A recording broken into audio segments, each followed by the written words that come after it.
Our next speaker is Associate Professor Dr. Zaleha bin Abdullah, who will deliver her keynote about adaptive learning. Then without further hesitation, please welcome Associate Professor Dr. Zaleha bin Abdullah. The floor is yours. Thank you. Thank you, Madam Moderator. I hope you can hear me, yeah? Yes. Okay, lovely. Thank you again, Ibu Rafista Devianti.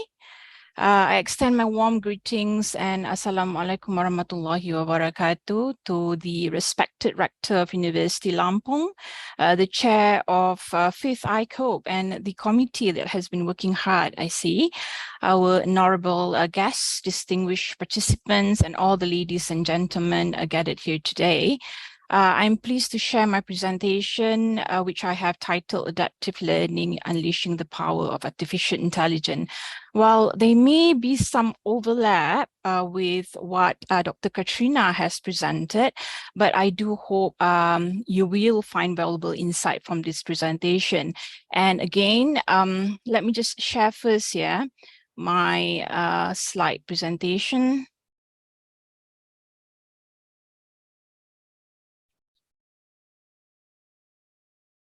Okay, when I state artificial intelligence, I am referring to the generative artificial intelligence, quite similar to what Dr. Katrina is doing.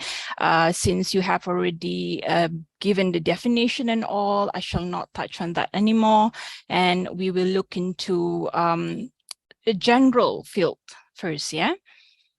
But before I begin my presentation, it is important to declare for ethical consideration that while I have utilized AI to construct this presentation, the ideas and fundamental essence remain original and generated by myself. Therefore, I encourage all participants to direct your attention to the content of this presentation. So this is the level of transparency where we should promote to everyone that we should declare when we use AI software. Right. Now, in this talk, I will cover a range of important topics where we'll begin by exploring the evolution of education and the increasing significance of harnessing AI to create more adaptive learning environments. Following that, I will emphasize the vital role of understanding our new generation, the generation Alpha. Okay, I have 2 alphas in the house, by the way. And the importance of educators being attuned to their characteristic and how to engage with them effectively. We will then delve into the concept of future-ready skills, how we can equip our children to thrive in the evolving world. Additionally, I'll discuss the advantages of AI in adaptive learning.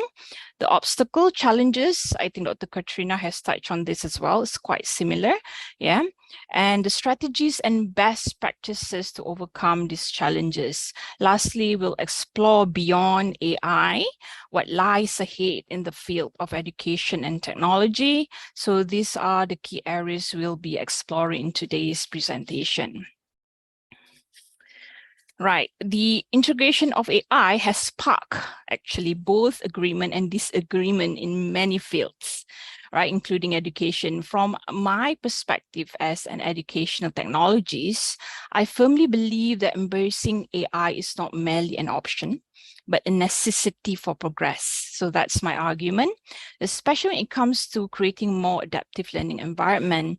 The challenges of catering to each and every student, particularly in large classroom, have been evident. I think this has been faced by most of us who have to deal with, 30, 40 students in a classroom. We still face that issue. So AI offers the potential to address these challenges, yet we must handle consciously and address ethical consideration. I think it's essential to strike a balance, yeah, between technology and a human element. These are the key points I intend to explore during my talk.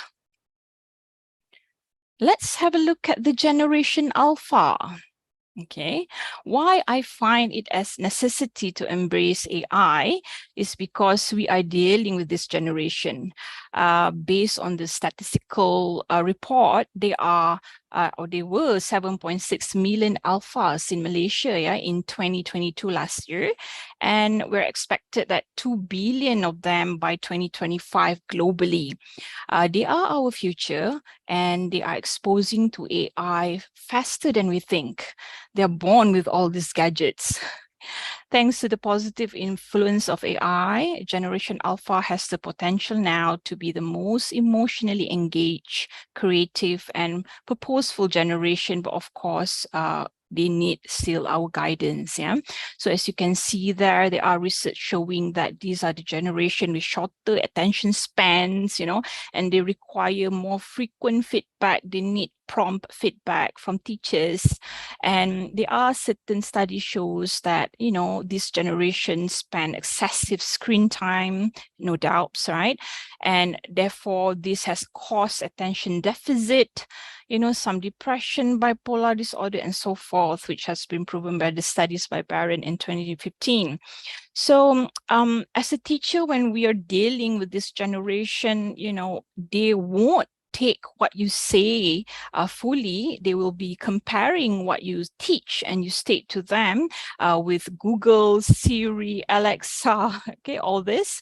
And this generation is also known as the decision makers, So they will state that after doing research, then only I will believe what you have stated to me. So it's kind of interesting how they compare. They do comparison a lot since they have all the access to information. Right. To prepare our children for the evolving job landscape, it's crucial to identify the most essential skills to cultivate.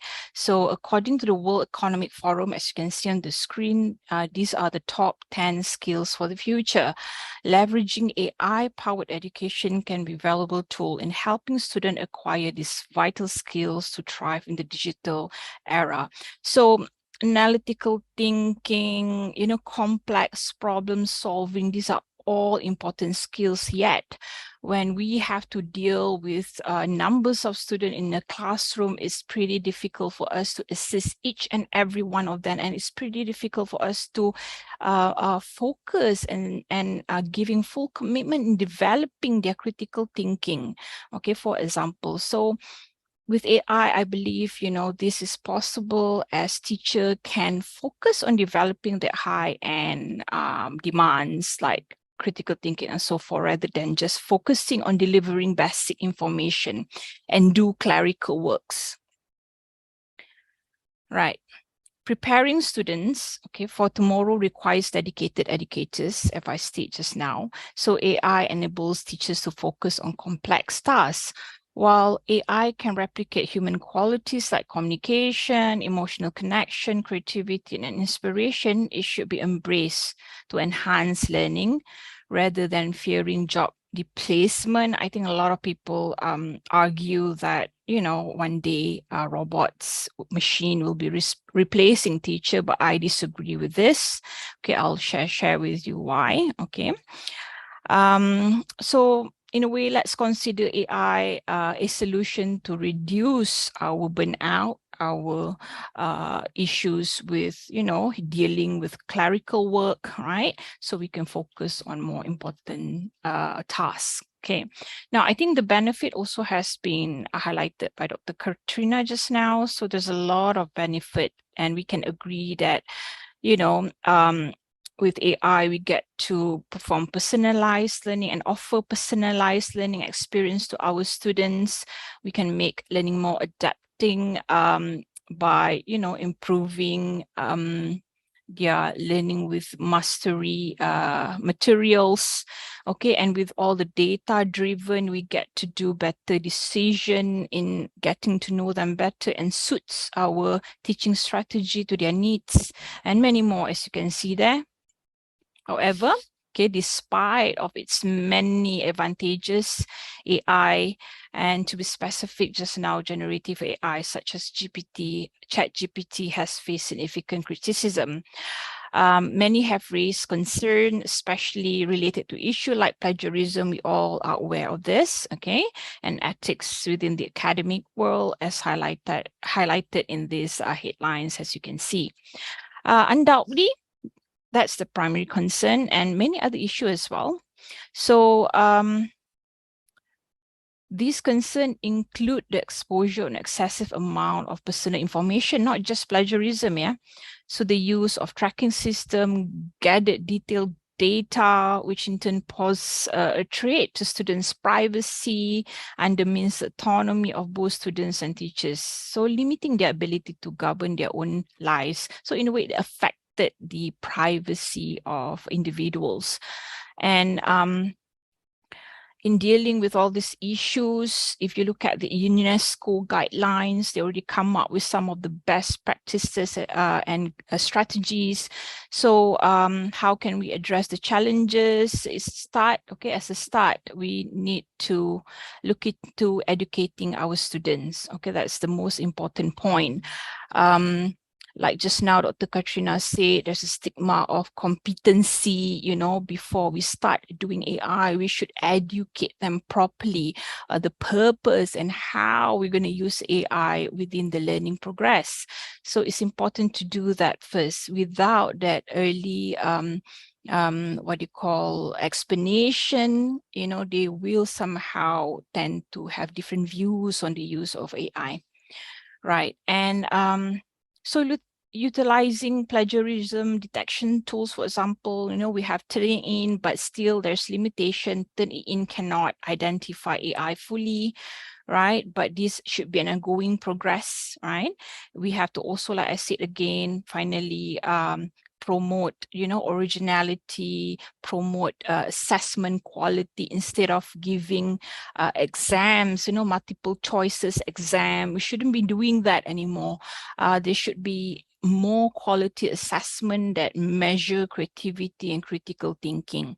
So these are some of the best practices. While we talk about the strategies, I think most of us are still dealing with this, still trying to improvise the practice. When it comes to strategy, we include partnering with AI companies. So this is a compulsory, I would say. So like in our university, we have partnered with many industry, including AI. And just recently, we have opened a new faculty of artificial intelligence. Consists of both strong AI and weak AI, right? The strong AI are under the engineering department, yeah. The weak AI, which relates to generative AI, will be dealing some of it involving education faculty. So again, when we have partners with AI companies, these will help us with getting our knowledge at par, with the demands in the industry, which is good. So those are other strategies that we should be looking into and practice it ourselves, right?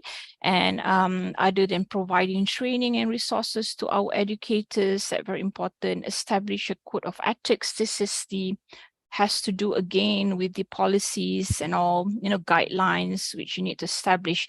And a certain university or certain country have different cultural practices. Therefore, you need to include that in the policies as well. And finally, we should maintain ongoing monitoring of the AI implementation. So it is evolving. Therefore, the policies, the guidelines all have to be evolving as well. Now, the essence of my argument is to embrace AI, right, instead of banning it. For instance, teachers should be encouraged to provide meaningful tasks, okay, with the assistance of AI that yield outcomes contributing to others. So like I said just now, when I mentioned about quality assessment, right, it would be great if you could link that assessment in a meaningful way where you can involve community involvement and show our students that what they're doing is actually making contribution to the community and society. Now, when to utilize AI as a tool, okay, safely, So individuals should first be familiar with its safety aspect, okay, of consulting this flow chart. As you can see there, the flow chart, they need to determine whether the output of AI requires absolute accuracy. Okay, if not, AI can be used without concern. If it is just to gain, basic knowledge, basic information, that it is safe to use. However, if precision is crucial, right? For example, like when they write reports, thesis writing, okay, they should only rely on AI when there are experts available to verify the accuracy of its output. So you can actually use this flow chart with your students, ask them first. So is this for what? Is it to produce assignment I'm giving you, which require lots of referencing? Therefore, try not to use ChatGPT so much, for example, yeah? Okay, we cannot deny these are just a lot of benefits with ChatGPT. These are just a few ideas for teachers to incorporate, okay, ChatGPT in the classroom, such as providing feedback on students' work, creating lesson plans, offering auto tutoring or coaching, providing quick answer. We have a lot of AI robot these days to just prompt inside our learning management system and answer all the fundamental questions. That's good. Okay, and for more information, have a look at the provided link here, okay, that I've showed and shared with you. As for English learning just now, especially, you can use, this is just an example how student can utilize AI to paraphrase, generate ideas, write academic emails, run spell and grammar check, and generate test questions. So they can just have their own test, prompt a question and answer it themselves first before they attend, the actual final examination, for example. Right. Referring to the TPAC, okay. Some of you may heard of TPAC, some may not. This is Technological Pedagogical Content Knowledge Framework. It is essential to remember that AI function merely as a tool. It's a tool, okay? It can be any technology, right? And human teachers remain responsible for managing the content and pedagogical aspects. So for those who are not from educational background, pedagogy also refers to the teaching and learning approach or strategies. So you can refer back to this TPAC framework, as you can see, AI or any technology are just part of the learning process, yeah? Now, teachers still need to consider the most effective pedagogy for developing essential skills, like I've mentioned just now. If you plan to develop creativity, critical thinking, or even to improve engagement, there are certain pedagogical approach that will be suitable for that, yeah? So it's just a tool. And in the future, it is predicted that many students entering university, I'm talking about the generation Alpha just now, are already ambitious entrepreneurs. Okay, they seek personalized learning and co-learning with their teachers. They know a lot of things. They just need verification. So teachers must employ suitable pedagogical approaches to meet these demands. Even now, we already are doing that. We have MOOC, ODL, Open Distance Learning Approach, yeah? Micro-credential learning. So all this really involve the right pedagogical approach. Right, when I say about pedagogical approach, as you can see there, yeah, for instance, okay, some of them, as you can see there, are able to facilitate co-learning and personalized learning, okay, providing teachers with the opportunity to be creative and innovative through the use of AI application. So I've tried this, what you call approach myself. I've invented social. So I've combined cognitive and social apprenticeship in using certain technology in improving creativity among my students. So like I said, you can be creative when it comes to pedagogical approach. You may mix and match between them. Okay, I hope I'm already not exceeding the time. Okay. So education needs to go beyond transfer. We should remind our self-educators again and again. You know, the pedagogical strategy I've recommended are designed to foster a deeper level of learning that goes beyond knowledge transfer from textbook. They encourage learning that goes beyond the basic. So no more transferring information from the teachers, from the textbook to students. And if you want to know more about this, you can watch this TEDx talk by Michael B. Horn. It's quite interesting how he discussed this matter deeper.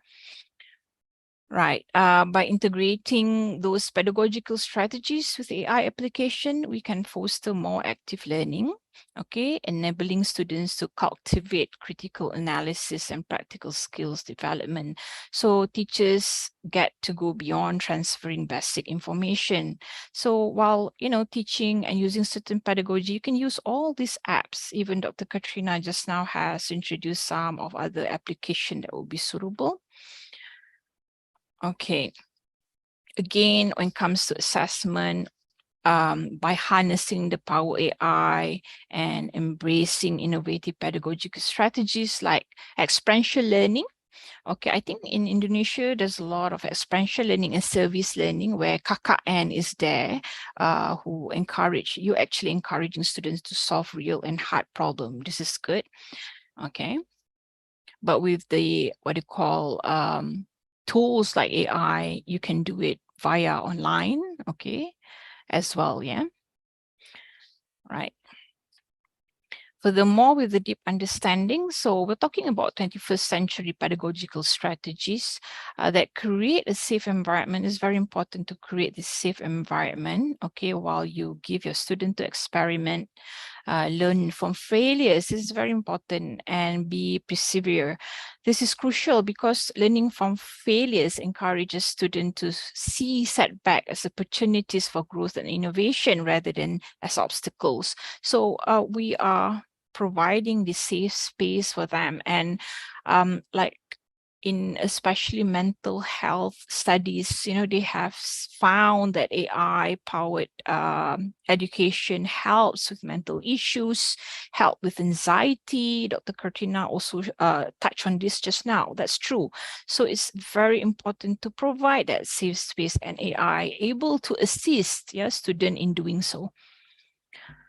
Okay, I'm giving you an example. Just now, I shared with you a list of pedagogical strategies. Let's say we're using one of the strategy called station rotation, okay?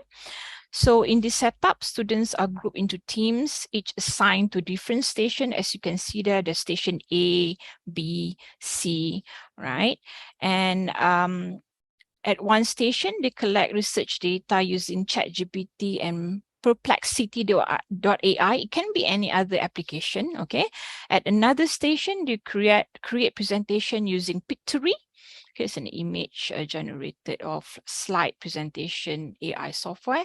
And the final station involve a lecture that verifies and elaborate on the insight gathered from ChatGPT. So teacher is there to assist them and to further verify whatever they have found from ChatGPT. So students able to move between this station, fostering an interactive, engaging learning experience. One of the example. So another example using problem-based learning, okay? In this example, the teacher and students work together with ChatGPT to brainstorm and generate ideas from a real industry project. So industry could always pose a problem for them to solve. After that, students use Canva. Now Canva, there's a lot of AI integration into existing software, Canva, Photoshop, you name it. They're starting to integrate AI into their software. Okay, so you can use Canva to create presentation. They then present their ideas and solution to industry professional. Afterwards, student can reflect on their work and make improvements. So it's a continuous progress I can see there. So this is just some of the element or component from problem-based learning that maybe you can try out. Now, in seeking idea as educators sometimes, oh, I need to change my teaching style or asking what to do, you can actually ask ChatGPT, example, how to conduct my class using AI apps with flipped learning approach. Yeah. So as a teacher, you seek that guidance from ChatGPT on implementing flipped learning. Okay. And ChatGPT can provide suggestion, but okay, however, it's essential to initiate the conversation. You won't get this exact answer from ChatGPT, of course. Yeah. You have to keep on prompting additional questions, for detailed answers. So there's a way of how you communicate with ChatGPT to get idea. When you are communicating with them, you are actually generating ideas, and you are developing or exercising your critical thinking in a way. So this is not a direct answer from ChatGPT. However, I have structured them into something which I can use for my classroom, okay, with the flipped learning approach. Now, let's envision the future of education where AI plays a central role and enables various innovative learning methods, including through the metaverse. We've been talking a lot about metaverse these days, and some of the public and private universities, especially in Malaysia, they have been integrating metaverse learning in the learning management systems. Quite interesting. However, AI is not the ultimate technology. There will be more and more new technology coming in, yeah, like the brain-computer interfaces. This will help truly with students with disabilities, you see. The thing is, with us being categorized as normal individual, we might not feel the importance so much as how if you compare to those with disabilities. The disabilities refer to physical and non-physical, meaning, they may have problem with visual impairment, hearing, right? And all this speaking. So they can use AI tools to help them with it. Also for those who have disabilities like bipolar disease, what you call anxiety and all this, it helps them as well. Okay, when I talk about metaverse just now, let me just share with you a video how it would look like in the future. I hope you can see this. Or should I stop this presentation first? Hold on, yeah. Can you see the video? Not yet. Still your slide. I cannot Okay, see your video yet. hold I on. think you have to stop the slides first, then share the video. All right, let me just show you here. Okay, how about now? Yes, now I can see it. Okay. So we're going to have an astrophysicist in the family. Actually, I have to write this paper. Will you help me? Let's take a closer look. What part of the solar system are we talking about? Saturn. You were taking astrophysics, study in the metaverse. Did you know rings are made up of billions of icy particles? Really? Look at this.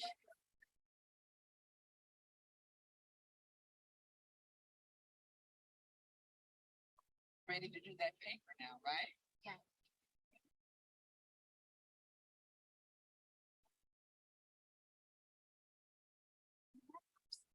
We'll be able to teleport not just to any place, but any time as well. Ancient Rome. Imagine standing on the streets, hearing the sounds, visiting the markets, to get a sense of the rhythm of life over 2,000 years ago. Imagine learning how the forum was built by actually seeing the forum get built right in front of you. Okay, a bit of introduction on how metaverse have been applied, and some of the university here already started to apply, like you've said just now, virtual reality, augmented reality into the learning management system. It's rather new, and they are still doing research on that. Okay, back to the slide.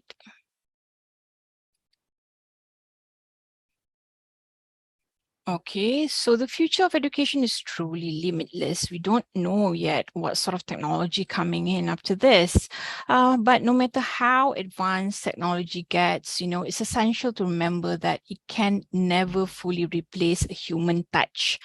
AI is still lack of emotion, compassion, and complex decision making, you see. So I'm referring to this, okay, where AI, in reality, right, humans are vulnerable and each person experiences vulnerability in a unique manner.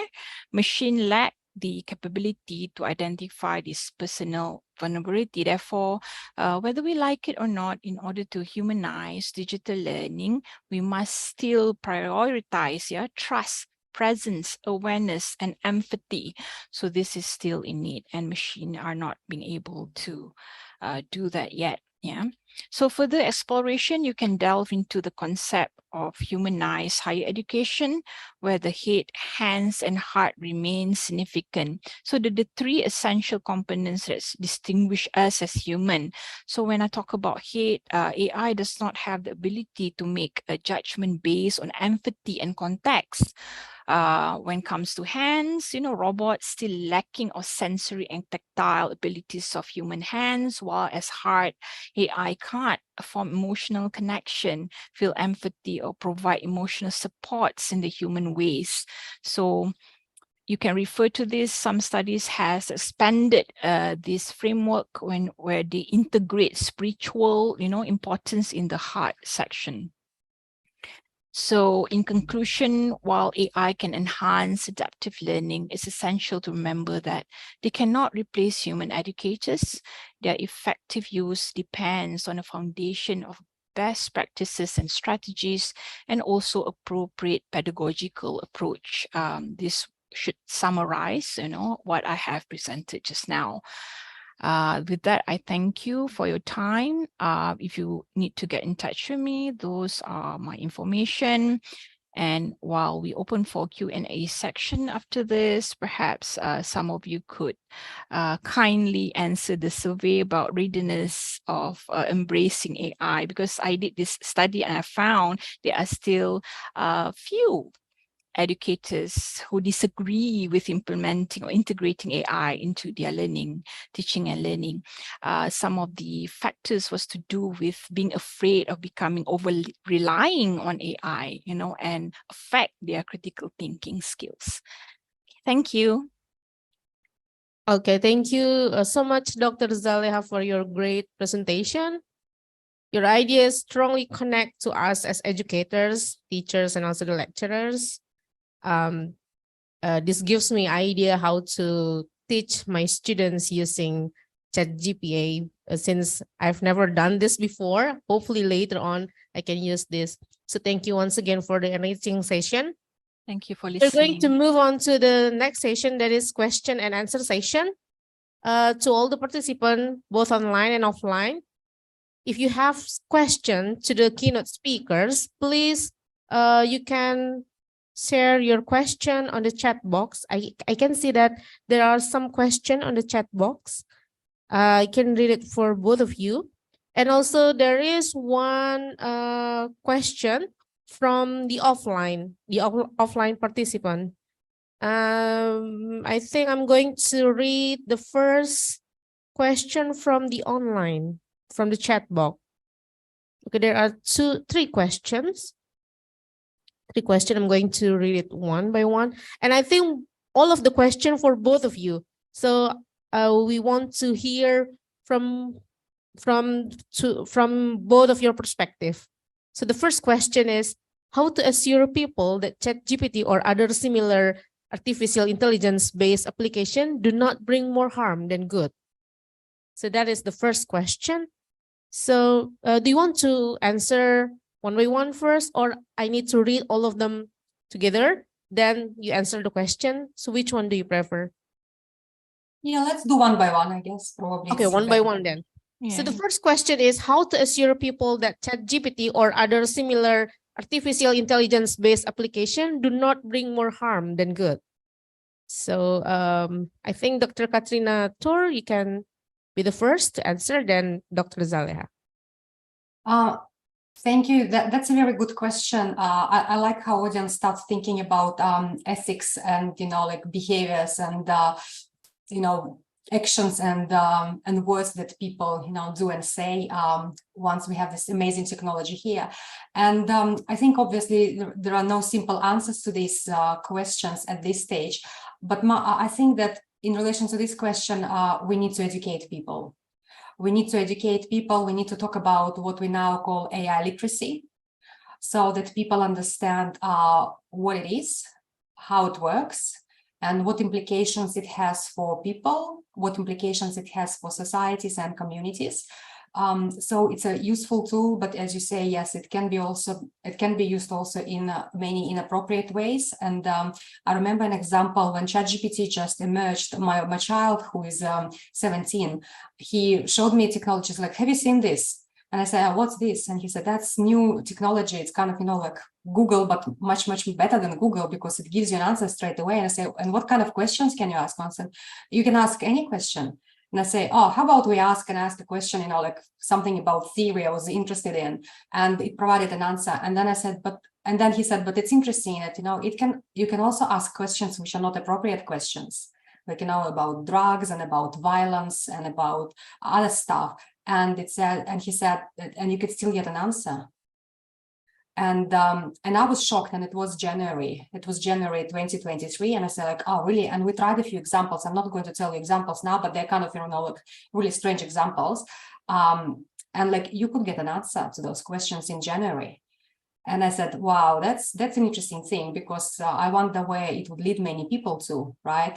But then obviously there were changes in the policy of ChatGPT. And now if you ask these questions, you won't get an answer. I tried before this presentation, to ask exactly the same question we did in January. And the answer was, sorry, I cannot help you with this question. That was good. So it means we definitely have to educate people about what AI and what can be done with AI and what should be done with AI.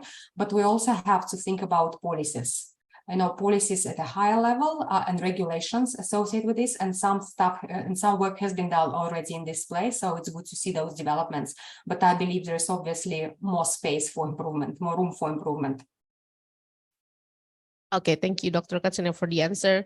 Yeah, we know that artificial intelligence is part of our life, so we cannot sue away. So because it's part of our life, so what we can do is only educate the people to do it wisely. Okay, we are waiting for the answer from, or the insight from Dr. Zaleha Abdullah. Yes, I do agree with Dr. Katrina. Like I've stated in the best practices and strategies just now, the first level that you should look into is to educate. Not just the student, our teachers, even parents like yourself, like myself, right? And as well as, it should go top down and bottom up. When you talk about that, again, we need to establish important policy guidelines. And if we have not established that yet, we can always refer to the existing that has been prepared, for example, by UNESCO, you see, just to guide us on how to make sure that there's no harm than good when integrating AI. Having said this, I think we have to somehow establish that, and how to establish that not only by educating our students. You see, this is not one-man show. Okay, this is going to take the whole ecosystem to work together in establishing this. And I would say that we ourselves first must be transparent. And promote that transparency to our students, allow them to state that they do use ChatGPT, for example, for what purpose. And here in our university, in producing or writing the thesis, we have already started giving the students forms to fill in declaring whether they have used ChatGPT and for what purpose and so forth, because we can't identify, even using Terin, you can't identify if they have used ChatGPT or not. There are so many AI apps out there, for example, like undetectable.ai. You can always paste from whatever you found in ChatGPT in there, and the other plagiarism software cannot even detect that it's actually plagiarism. So it's getting more and more advanced, and to deal with this, perhaps the first level that we have to do is to promote transparency among us, among the teachers and the students. So I hope that answered the question. Okay, thank you so much for the answer. Now we're going to move to the second question. Well, actually, there are two questions for both of you as well. So the first question is, did both of you use generative artificial intelligence in your class? How it goes? What is permitted and what is prohibited? And then I see you are implementing artificial intelligence on children in your slides. Is AI suitable for children who are not cognitively perfect yet? Okay. Maybe I can answer Okay. first, Dr. Karina. Is Yeah, that right? yes, yes, you can do it first. Right. Thank you for the interesting questions. Yes, I do use AI in my classroom. Like I said, first thing first, AI to me is just a tool. Yeah. Most importantly is the pedagogical approach or strategy. If you're dealing with students from a primary or kindergarten background, you must first know what would be the most suitable pedagogical approach to use with AI. For example, just now when you said children, you cannot be using, for example, case studies or something at higher level. Perhaps, you be able to apply mastery learning approach to these children, for example. So the learning approach really make a difference, on certain different audience. So like my students in the higher education, I will apply approaches like case study, problem-based learning. It depends on what problem are they facing. So if my students are facing, for example, creative thinking. So I would be applying project-based learning approach with AI for that problem, to solve that problem, because studies have been shown, a lot of study has been shown that project-based learning helps with creativity issues. But if the problem is engagement, I may apply different approach. It's not project-based. I may apply gamification and edutainment approach for it, for example. So in my explanation, I would say that, the AI tool doesn't go by itself. You need to integrate that with certain appropriate learning approaches. And as we are educators, we are also researchers. We get to experiment and further, learn whether those approaches are effective or not. If not, what sort of, improvement should we make for the next class, for example? Thank you. Okay, maybe Dr. Katrina can associate your opinion. Definitely. Yes, this semester was the first time when I used generative AI in my own class in Faculty of Education, Monash University. So I basically used it in three different ways. The first one, I would probably say that's AI literacy. I had to educate my students about generative AI, how it works, about its advantages, but as well as risks and limitations and issues. And I was surprised to see that a lot of my students were not familiar with generative AI. So they didn't know about it. And for me, it was also a question of equity, because most of the students were international students, while local students are more familiar in Australian context with generative AI. And I could see the difference. So that, like international students didn't have access to technology, so of course they were disadvantaged. For me, it wasn't a question of equity, so I decided to introduce the tool to them and to educate them about ChatGPT. That was quite interesting. We had a few productive discussions. I've collected some feedback. Students really enjoyed learning about ChatGPT and saw this as a really useful learning tool. I also used ChatGPT for different activities in class, for example, brainstorming. So where students were given a topic and they were asked to brainstorm ideas. And again, that was interesting because they said some of the ideas prompted by ChatGPT went well beyond what they could brainstorm themselves. Let's say they could brainstorm 3 ideas, but then ChatGPT gave them 5. And 2 ideas were absolutely new, they didn't consider. So they said that was useful because, you know, it helped them to see things, like to learn a little bit more about the topic. And the next one, I also use ChatGPT as a Socratic partner.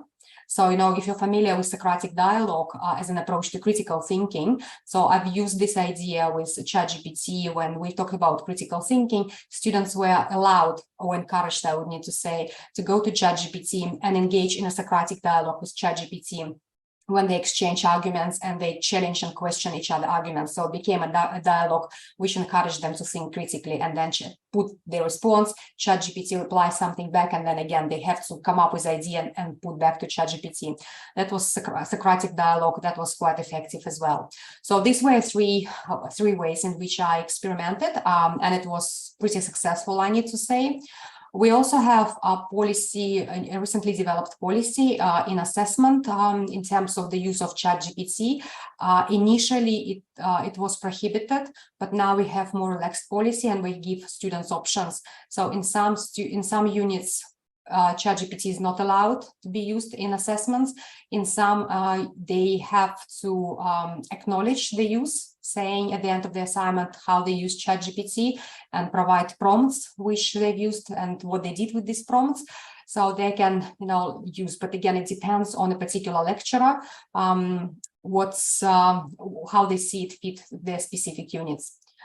And in terms of use generative AI with children, I need to say that Australia takes an interesting approach. Initially, when it arrived in Victoria, where I live, ChatGPT was banned in all schools, public schools.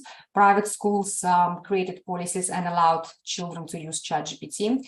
Now it's a little bit more relaxed again. They kind of, you know, trying to catch up on things. Another state, for example, they design their own tool which is called EduChat.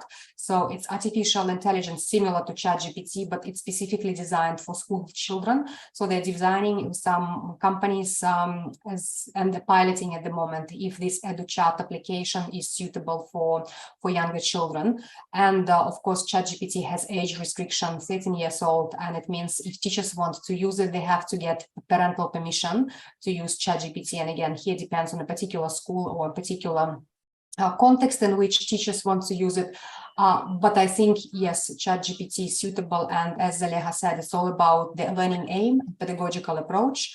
And if this technology can complement and enhance pedagogical approach the teacher has in mind for a particular lesson, then why not? I think it will be just beneficial regardless of children's age. But of course, it has to be appropriate, yes, for their age, depending again on the topic and age group. Okay, thank you so much for the answer, Dr. Katrina Tur and also Dr. Zaliha.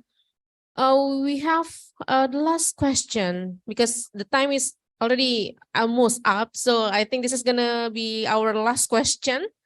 This is for Dr. Katrina Tur. This is from Bayu from State University of Jakarta. His question is, how can teachers or lecturers support students in using artificial intelligence as an aid without compromising their academic integrity? Okay, that's the question. Yes, thank you. That's a question that we are all now worried about. Yes, we all start thinking what we can do. At this stage, we think that the best way to do this is to modify assessments, which means we cannot use assessments anymore, which we've used in the past. We have to move beyond assessments which ask students to summarize information, because ChatGPT can do an amazing job here. And sometimes there was research where academics were evaluating summaries written by real people and by ChatGPT, and ChatGPT got a better score. So, I mean, ChatGPT can summarize information really effectively, and it means our assessments have moved beyond this. So we have to probably come up with more creative assessments. What we also do in some units, we try to make assessments more context specific and personalized. For example, we ask students to reflect or discuss their personal experience and use academic literature and theories which we discuss in the unit to explain it. And such tasks are very difficult for ChatGPT to do. So that would be this is our current approach, making assessments more creative and more personalized and context specific, because we know contextual work is not really great in ChatGPT. It's very generic, and if you marked students' assessment, you can probably, as Aleha said, we don't have good tools to detect, but as lecturers we can see, yes, when students use ChatGPT because it's too generic. This is kind of very easy to notice. So to avoid this, we need to ask students to work on assessments which are very specific to their experiences, to the contexts, and to the specific ideas discussed in units. In this case, that would be a way to discourage them, perhaps, to use ChatGPT and engage in compromise academic integrity in their work.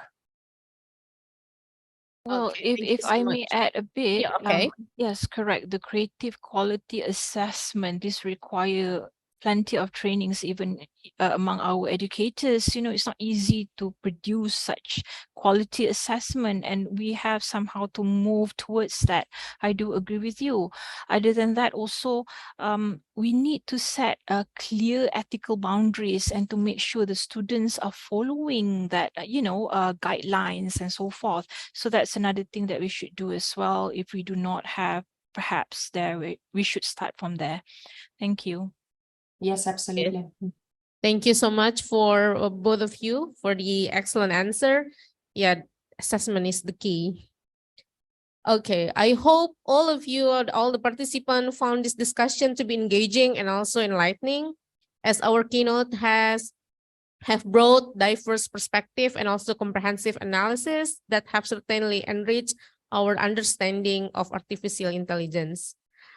Okay, thank you so much for keynote speakers. I'm looking forward to meeting you, both of you, or working together with you next time in the future. We are going to have a short break before we continue to the second keynote session.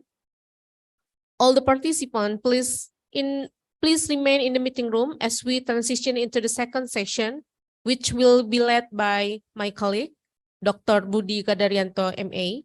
Thank you so much and see you on the second session. Assalamualaikum warahmatullahi wabarakatuh. Thank you, Dr. Zalehat. Thank you, Dr. Katrina. Have a nice day, both of you. Thank you. Same goes to you. Have a nice weekend.